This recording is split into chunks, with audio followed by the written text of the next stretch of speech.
Hello everyone, my name is Shai Sharon and I'm a surgeon scientist.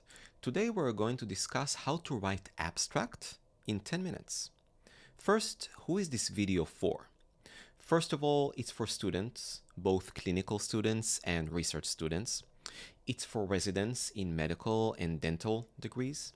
It's for doctors who have some scientific background but feel that they need some help with writing their abstracts, and also for doctors who don't have any scientific background and want to start from scratch.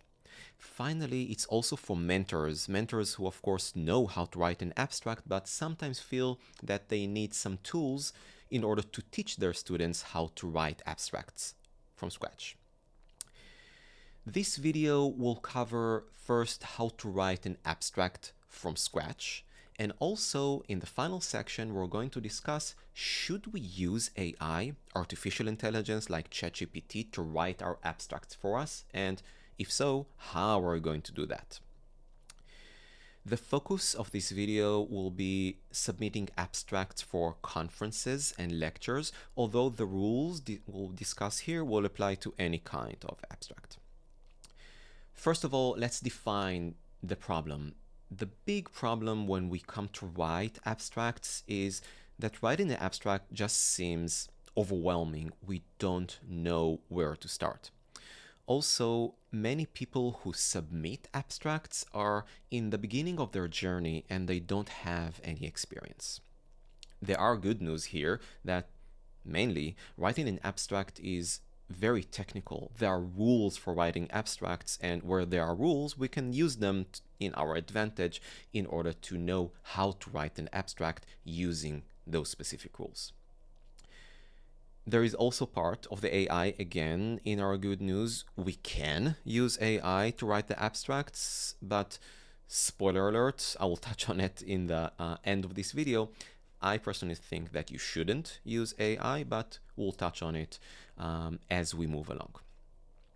My experience, so I've been writing abstracts since 2007 and I also mentor students, so I'm going to use this experience as a student and also as a one who mentors students and witness their difficulties in order to give you all the pointers to guide you through your first abstract or second or third in writing it under 10 minutes.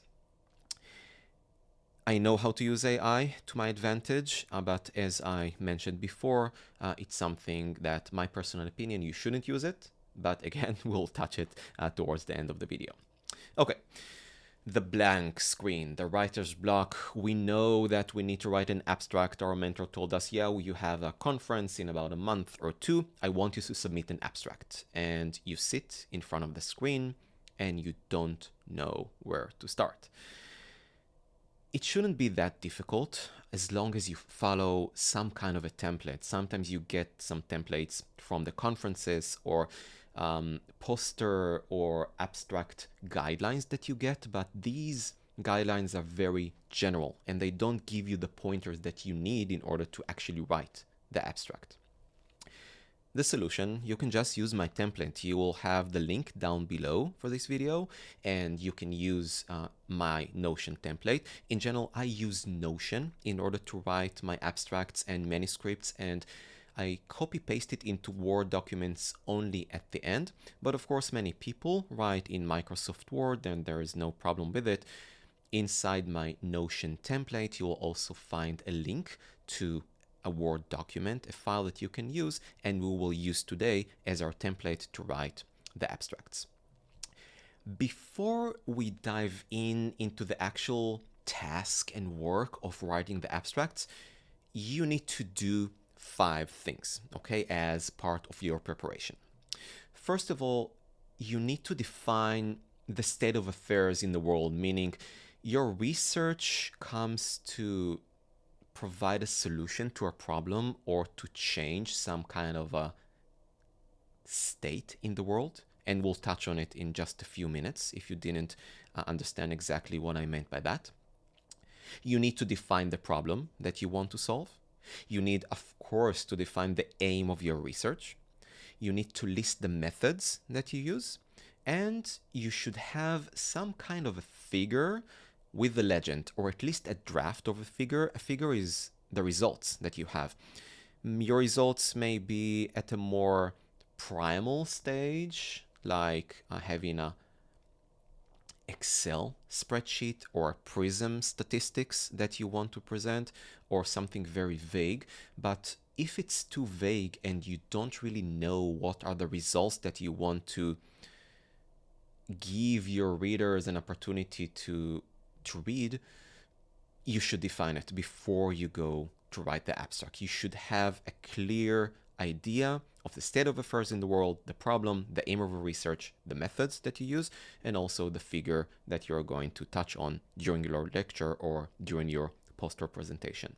The moment you have these 5 things, you can move forward and write the abstract.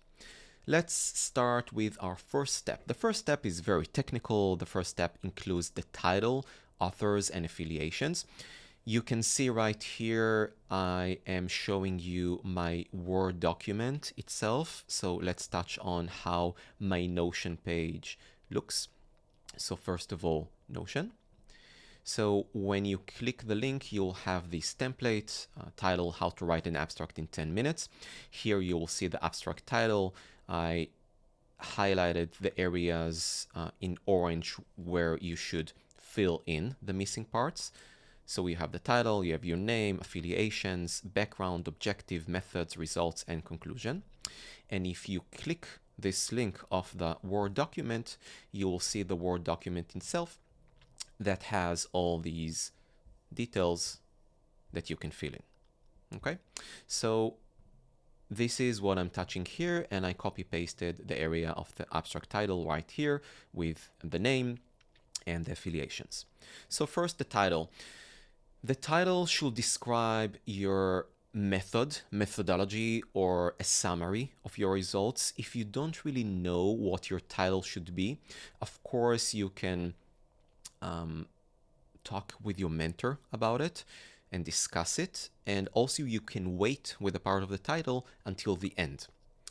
Second of all, you have the authors. So usually your name should be the first name, denoted here as my name, and your mentor should be usually the last name. And you have the affiliation. This is very technical. I'm not going to go into that.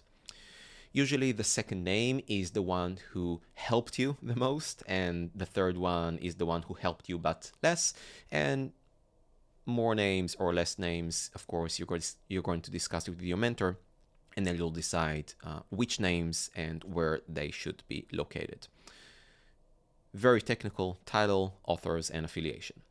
Next up, second step, methods. So I'm not touching the background right now. I'm jumping right ahead to the methods because methods are really easy to write. In methods, in general, you just write what you did. The first thing you did, the second thing you did, the third thing you did. Now, this is, again, a very easy step. You can just copy the methods out of your group's previous publications, or you can use the grant proposal that your mentor submitted and includes a description of your methodology. But in general, the method should be really simple. If we take, for example, my research, so my research touches head and neck cancer and the use of immunology, immunotherapy, and harnessing the immune system to fight off cancer. Okay, this is in general my research. If I want to describe my methods, so if I take fresh tumor tissue samples that were resected and I want to analyze them in the lab, both using in vitro methods and ex vivo methods. The terminology is not really important. I just want to show you my state of mind and my flow. So my description can be: fresh tumor samples are being delivered from the operating room to the lab. They are implanted as xenografts in vivo and incubated as explants ex vivo. And at the next stage, they are cultured in vitro, and the effect of the treatment is tested in vivo, in vitro, an ex vivo. This is a very general description just to give you an idea of what I'm talking about. I'll also link my own abstract that I'm referring to right now as an example you can use along with the template. Okay, so this is the methods part, pretty simple, pretty straightforward. Next up, we'll go back and now work on our background. So your background part should be touching on three aspects. First of all, you want to define the current state. And when you define the current state in the world, you should insinuate that there is some kind of problem with the current state of affairs in the world. Next up, you're going to call out the problem, and you're going to finish off the background part with the need that exists to provide a solution for this problem. This is in general the template that you want to follow. Now, the part of the background is the essence of your work. You need to understand the essence of your work. If you can't really define what is the state of affairs in the world right now, or what is the problem you're trying to address, or what is the solution that you found, you need to go back and make sure that you understand it. You can talk to your mentor, you can read the grant proposal or the previous publications of your group. You can't really move forward if you don't know these details. You need to define these details to yourself. And of course, the problem that you're solving, this is the essence of your work. Now, if we touch on the example that I provided before, so again, I'm studying the use of the immune system in order to fight off head and neck cancer. So in my case, the current state is that the treatment modalities for head and neck cancer nowadays include surgery, radiotherapy, and chemotherapy. But this type of cancer is heterogeneous, meaning there are very big differences between these tumors in different patients. And because of that, the response to treatment of a given patient can be very different from another patient. And there is an inherent difficulty to predict the response of different patients. Okay, so now I got to the part of there is a need. So there is a need to predict the response to treatment. So this is my example. The current state of affairs, the current treatment modalities of head and neck cancer. Then I call out the problem. The problem is that it is a very heterogeneous type of cancer, and there is a need to provide some kind of methodology in order to address this problem. With the current state of affairs, I can also touch on the survival rate of head and neck cancer. I can say that currently the survival rates overall are between 50, 55, 60%, 65% overall. So when I mention these kind of numbers, I insinuate that there is a problem here. It's not 100% survival, or it's not 90% or 80%. So it is lower than that. So I'm insinuating that there is a problem here. Okay, this is a good practice to start with insinuation and then calling out the problem as then you touch the solution. So this is the background part. Next up, the objective. Now, objective is not always a separate part in your abstract. You can just look into the specific guidelines that you have, whether or not they want you to define it separately as an objective or an aim. If they don't, then the objective is part of the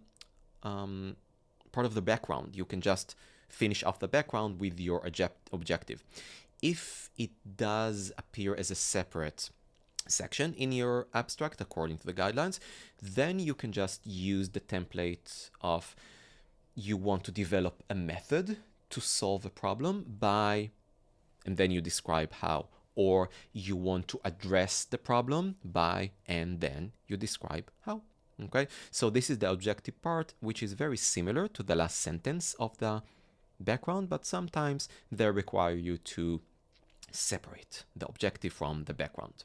Next up, the results section. With the results section, you need to describe your figure. If you don't have a figure, you need to describe your data set, your Excel sheet, whatever you have as the results you're going to present in this conference, you're going to show on your poster. So you need to have some kind of a figure or preliminary data set. Now, if you have a figure that also has a legend, this figure legend is your results section for the abstract, and in this case you're pretty much done. You can just copy paste your figure legend into the results section. But if you don't, then in general you should follow the template of the method that I'm using, showed, and then you describe the most important finding in your figure, the essence, okay, of your figure. And then you go on and describe that this finding was also evident in another experiment that you conducted, or another result that you got, or you can just touch on the statistical significance of the result, meaning you describe the result and then touched on the p-value or the statistical test that you conducted in order to show the strength of your results. And then you can go on and describe how these results are in correlation with other results that you might have. In general, this is a very descriptive part. You don't go into the interpretation of the results. This is very important. The interpretation of the results come at the later stage, at the discussant stage. Okay, so description of the results, and let's go back to my research as an example.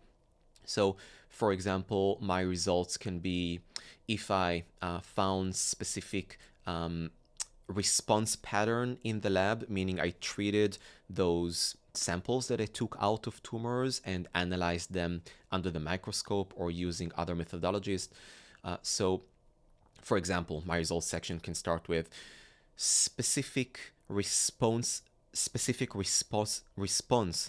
patterns to treatment were demonstrated both ex vivo and in vivo, showing a correlation between cytokine levels and immune cell populations. So I showed here the correlation.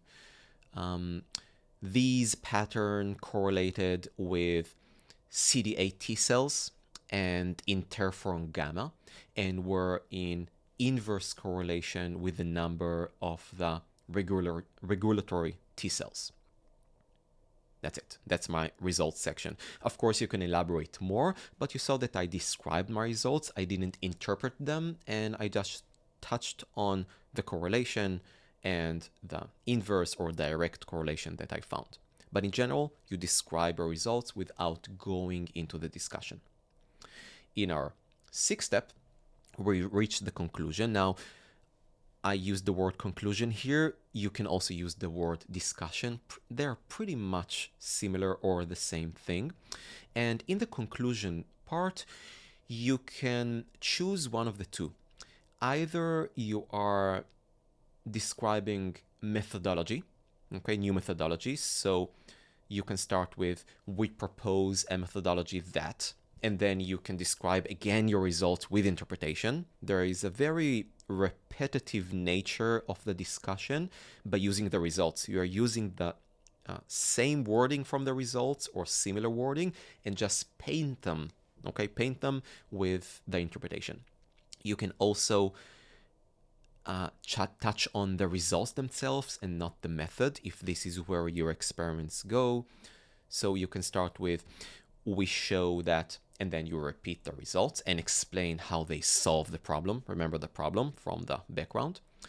And then you can go on to the second sentence. Further development of this system may allow, and then you touch on the future prospects, what can be built upon your results section. And this is a way, so many abstracts, and further study of this problem or of this method or other method is needed to strengthen or achieve, and then you mention your next step. Okay, this is usually how abstracts end. More research is needed, or more patients need to be recruited, or the number of specimens need to be bigger. If we take my research as an example again, so my conclusion or discussion, pretty much the same thing, can be, we propose a methodology, I'm going to start like this, that correlates patient-specific data and the tumor microenvironment for testing candidate treatments. And then I can go on to the further study. So further development of this system may allow screening and monitoring of treatment response in head and neck cancer, for example. Okay, and again, I'll link down below my example. My example specifically is not that important. You want to follow the template, but you get what I mean. And you want to finish with a bang, meaning you want to have the most important part of your work down there, because usually if people skim through your abstract, they see the title, they glance over the methodology, and then they jump to the discussion or conclusion part. So you really want this part to shine, okay? And you can discuss it with your mentor in order to achieve this effect, to finish with a bang. Okay. This is how we write an abstract, and it shouldn't take you a very long time.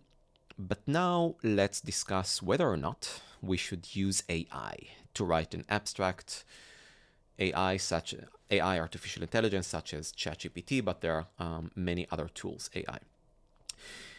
There are not really guidelines, or there is no really right and wrong in this matter.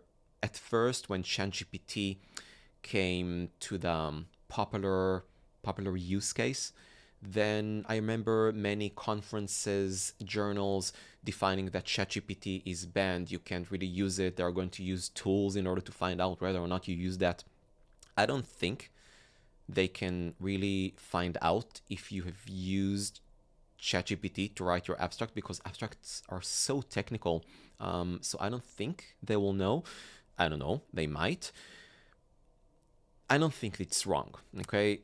But my personal opinion, aside from I don't think it's wrong, is that I don't think you should use AI in order to write your abstract. I think that when you write an abstract and define the problem, define the state of affairs in the world, you show how you want to provide a solution to the problem, and you know how to finish with a bang, and what is your conclusion, and what is your future prospect, and what should be the next step, etc., etc., you better understand how to conduct research, okay? And your research will be much better.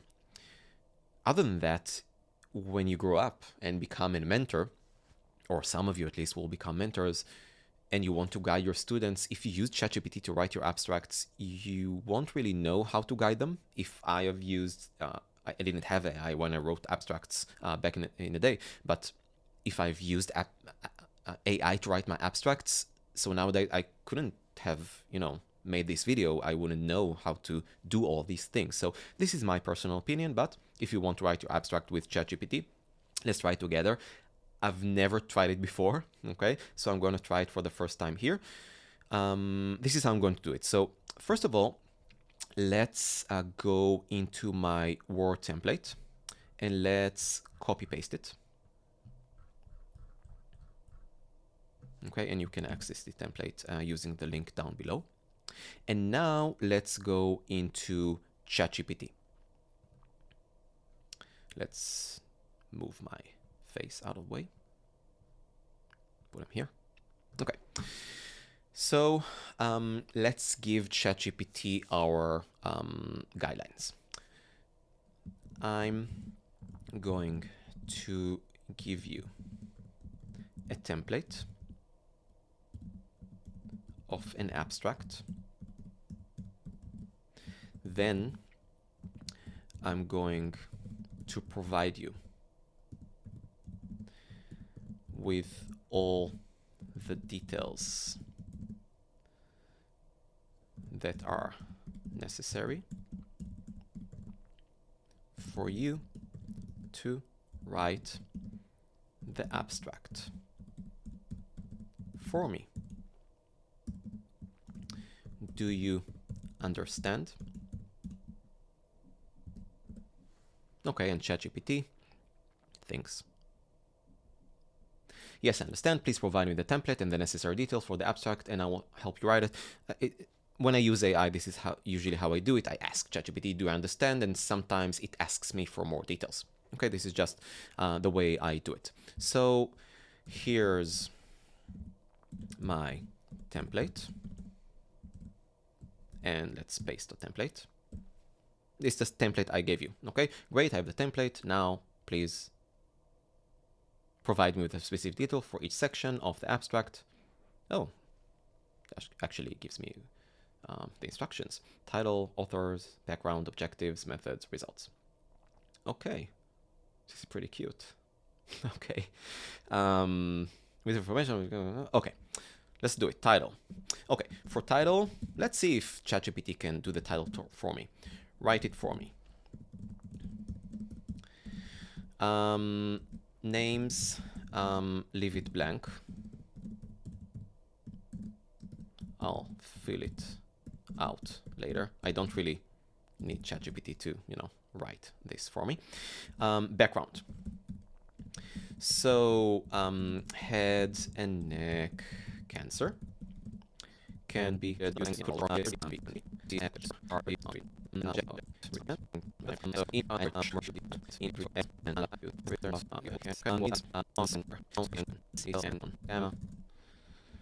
and what else? Conclusion. Let's try it out. Write it for me. I'm trying it for the first time. I have no idea what will happen now. Write it for me. Okay. Let's see.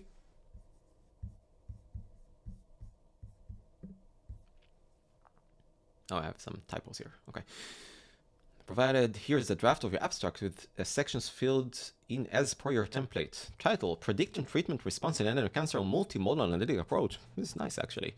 Your name and collaborators, okay. Background, head and neck cancer treated through surgery, radiotherapy, and chemotherapy presents as a heterogeneous tumor, posing challenges to predicting treatment response.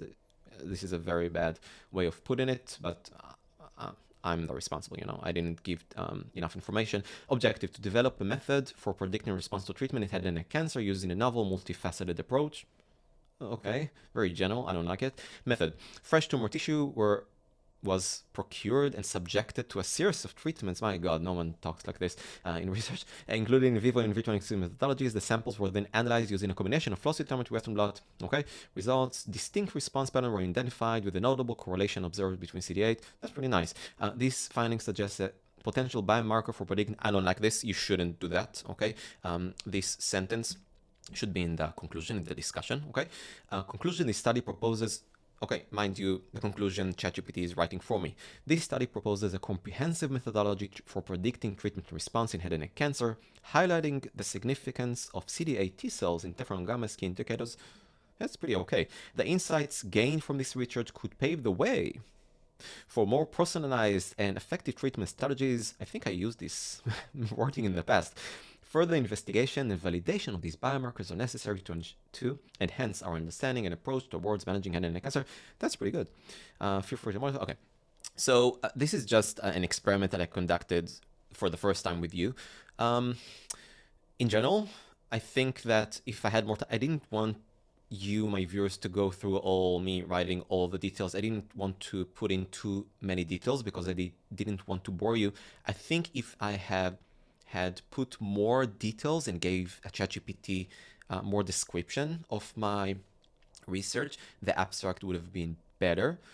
I do think that when I write all these details, if you look on what I wrote here, this is about a third of my abstract, okay? I don't think ChatGPT added a lot of it. And maybe for someone whose English is not their first language, my English is not first language, okay? But for other people also as well, who don't speak English or write English fluently, or people who do but don't have a lot of experience with scientific English, it might prove as a beneficial tool. I don't like it. Some parts I did like how ChatGPT wrote it, but I think I can write exactly the same.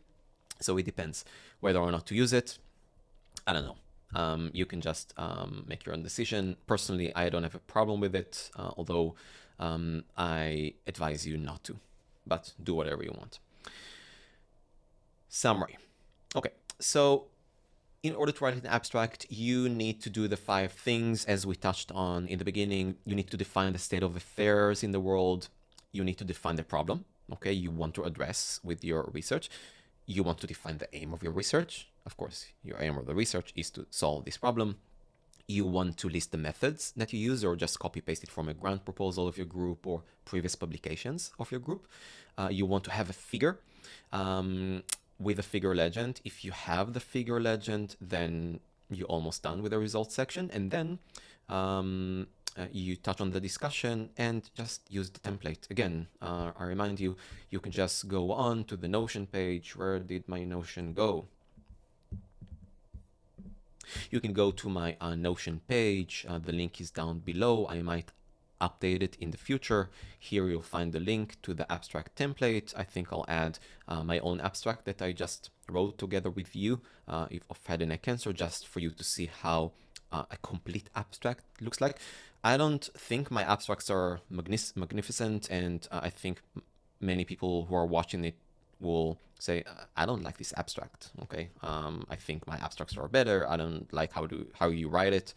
Mentors will probably find other ways of putting all the wordings, but for people who need help with writing their first abstracts and are feeling overwhelmed, I think this is a very good starting point. Yep. So this is my video. If you like this video, please leave a thumbs up. If you didn't, leave a thumbs down. And you can go ahead and comment in the comment section below. If you want, you can write your own abstracts in the comment section. We'll be happy to see your abstracts and comment on it if you want to. And subscribe to my channel if you like these kind of videos. I also made some videos on other aspects of research. You can also listen to my podcast or read my newsletter. All the links will be provided down below. With that, we'll end this video, and I'll see you in the next one. Bye-bye.